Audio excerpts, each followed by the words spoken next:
Karen drained my disabled daughter's insulin like it was trash. Now I'm fighting to make her pay for nearly taking her life. The summer sun burned down on a quiet North Carolina suburb. Rows of neat houses lined the streets, their lawns green and perfect. In one small home, Cassie Logan lived with her 8-year-old daughter, Jasmine. Cassie was a trauma nurse, a single mom who worked long hours to keep them safe. Jasmine was her world, a little girl with big brown eyes, type 1 diabetes, and cerebral palsy. She used a wheelchair to get around, her legs too weak to carry her. Her diabetes made life even harder. Without insulin, her blood sugar could spike or crash, leaving her dizzy, sick, or worse. Cassie knew every risk. She lived with a tight knot of worry in her chest every day.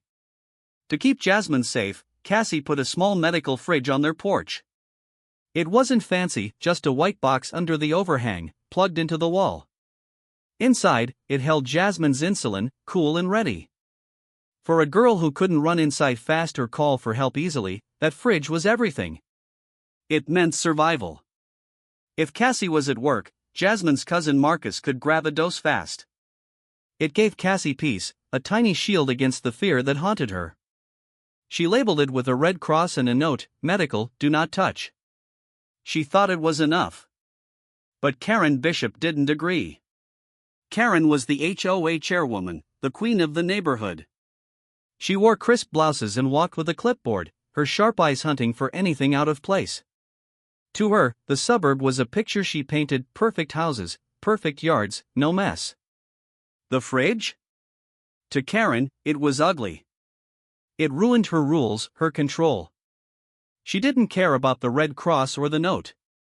She didn't ask Cassie why it was there.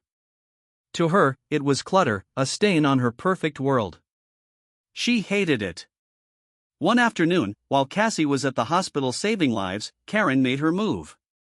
She marched to Cassie's porch, her tennis shoes silent on the concrete. She carried gloves and a cold look. With a quick glance around, no one watching, she grabbed the fridge's handle. It was locked, but that didn't stop her. She pried it open with a tool from her pocket, the metal screeching.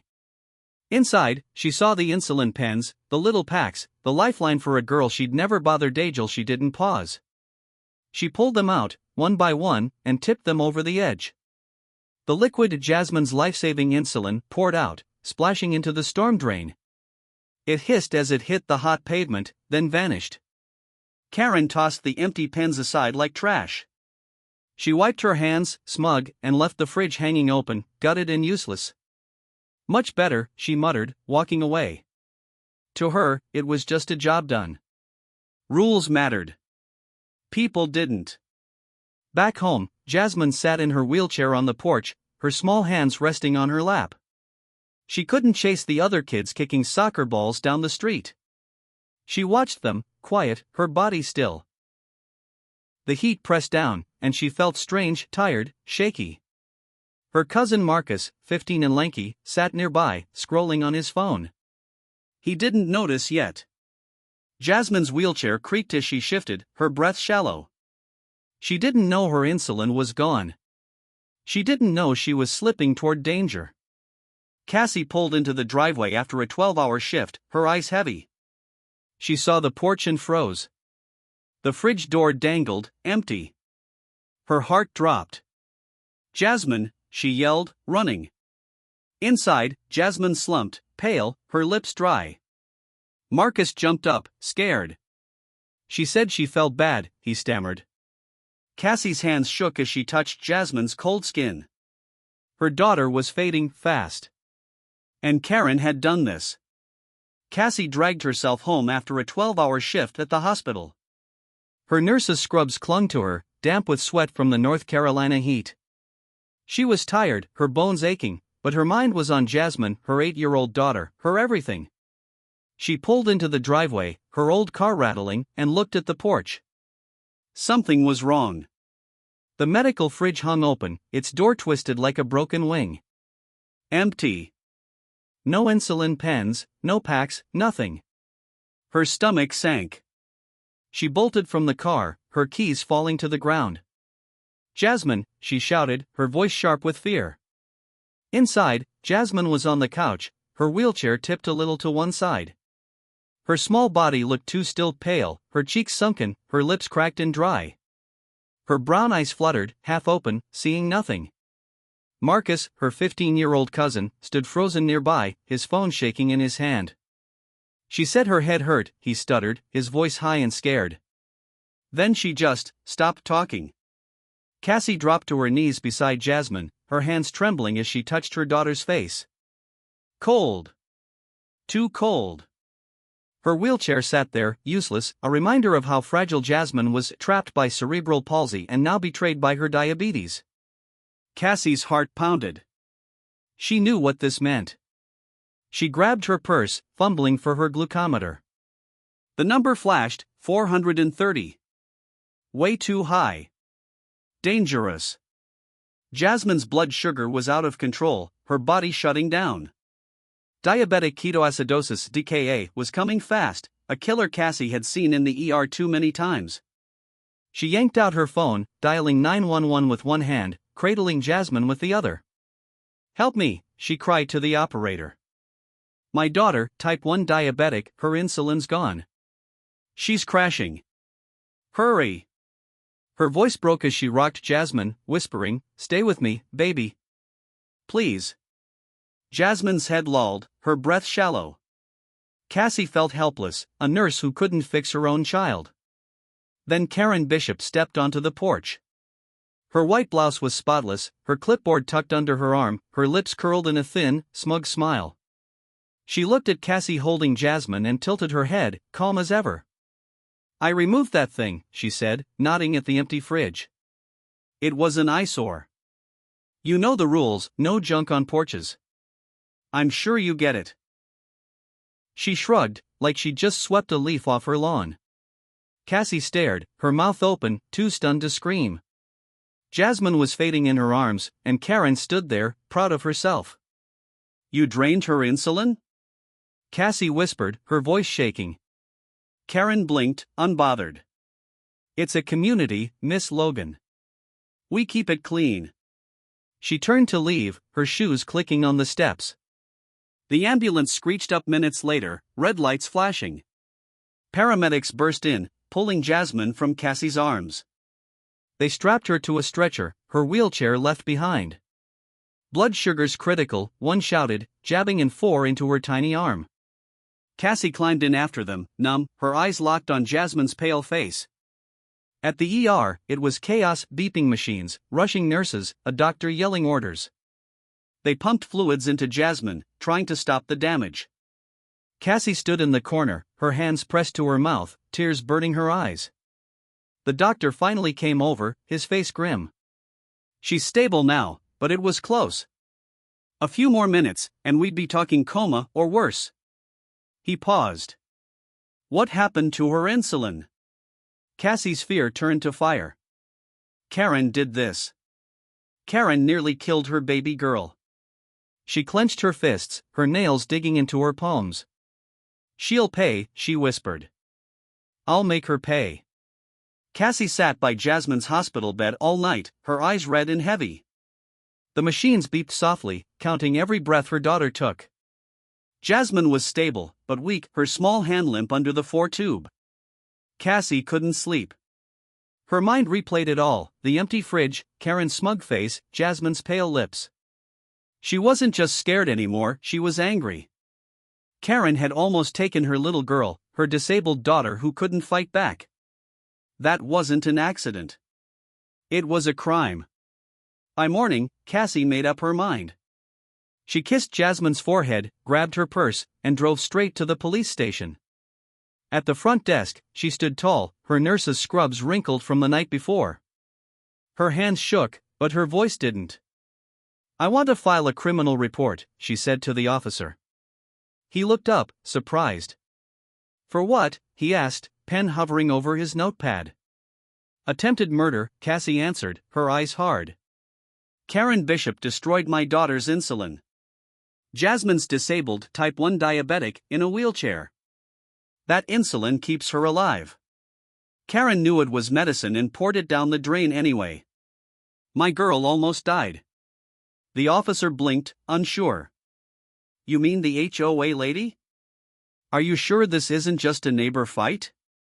Cassie leaned in. A fight doesn't land an 8-year-old in the ICU. Write it down. He nodded slowly and started typing. Later that day, evidence came out of nowhere. Justin Moore, the quiet Vietnam vet from across the street, knocked on Cassie's door. His baseball cap was twisted in his hands, his face pale with guilt. Cassie, I saw something, he said, voice low. Yesterday, around 2, Karen was at your place. She had gloves on. I watched her pour stuff, liquid, into the storm drain. Then she threw your fridge in the HOA truck. I thought it was okay. I didn't know it was Jasmine's medicine. He looked down. I should have stopped her. Cassie's chest tightened. Justin saw it happen and said nothing. No call, no warning. Her neighbor, her friend, chose silence while her daughter suffered. You let her, she whispered, hurt cutting deep. Justin mumbled, I'm sorry, but it didn't fix the sting. She shut the door, alone again. The neighborhood buzzed, but not with support. The HOA board sent out a quick email saying Karen acted alone, not for them. They wanted no blame. Cassie waited for anyone to check on her, to say something. Nothing came. No knocks, no casseroles, just quiet. People she'd waved to for years now looked away when she passed. They hid behind their perfect lawns, scared to pick a side. It made her feel invisible, like Jasmine's life didn't matter. But Karen? Karen didn't hide. She called an HOA meeting at the clubhouse, standing up front in her pearl necklace, her voice smooth and sure. I enforced our policy, Karen told the room, her chin high. That fridge was an eyesore, against the rules, no junk on porches. We built this community to look good, not to bend for every sob story. I did my job. A few people nodded, others squirmed. Cassie stood in the back, arms crossed, her jaw tight. Karen's words burned.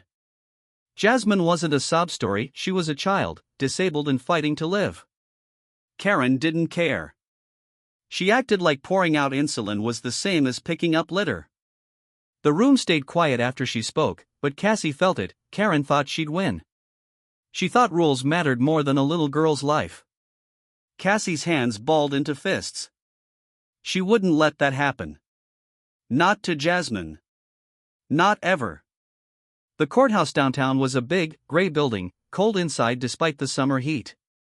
Karen Bishop walked in first, her navy suit sharp, her hair perfect. She looked like money, her fancy attorney trailing her with a briefcase. Cameras flashed outside, but she kept her face blank, her steps sure. Cassie came next, alone, her blouse wrinkled, her shoes worn. She carried a thick folder, Jasmine's medical records, her hands steady even if her heart raced. The room was packed, benches creaking under the weight of people watching. Karen faced big charges, attempted murder, reckless endangerment, and wrecking medical stuff. Cassie sat up front, eyes locked on her. The prosecutor stood tall, his voice strong. He clicked a remote, and a screen lit up with video. There was Karen, on Cassie's porch, gloves on, pulling out insulin pens. She tipped them over, liquid spilling into the drain, her face calm like she was watering plants. The red cross on the fridge glared in the footage, bright and clear. She ignored it. The prosecutor turned to the jury. This wasn't a mistake. She saw the labels, medical, emergency, and chose to dump it. Why? Because she cared more about a pretty neighborhood than a disabled girl's life. That's intent. His words hit hard, and heads nodded in the crowd. Karen's attorney jumped up, slick and loud. My client didn't know, he said.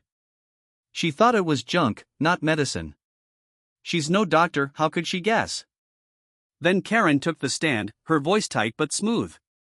I was keeping our community clean. I didn't see any harm. But the prosecutor didn't let it slide.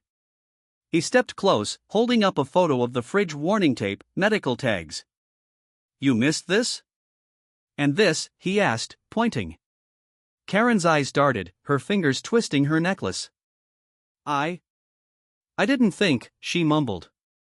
Her cool mask slipped, sweat beading on her forehead. The jury leaned in, watching her stumble. Outside, the steps were alive with noise. People gathered, moms with kids, nurses in scrubs, teens with signs. They shouted, "Insulin isn't trash," and "Protect disabled kids." A dad held a poster with his son's picture, a boy with a pump like Jasmine's. A woman in a wheelchair waved a sign, "My life matters." The crowd grew louder, angrier, their voices shaking the glass doors. Reporters scribbled fast, phones recording every chant.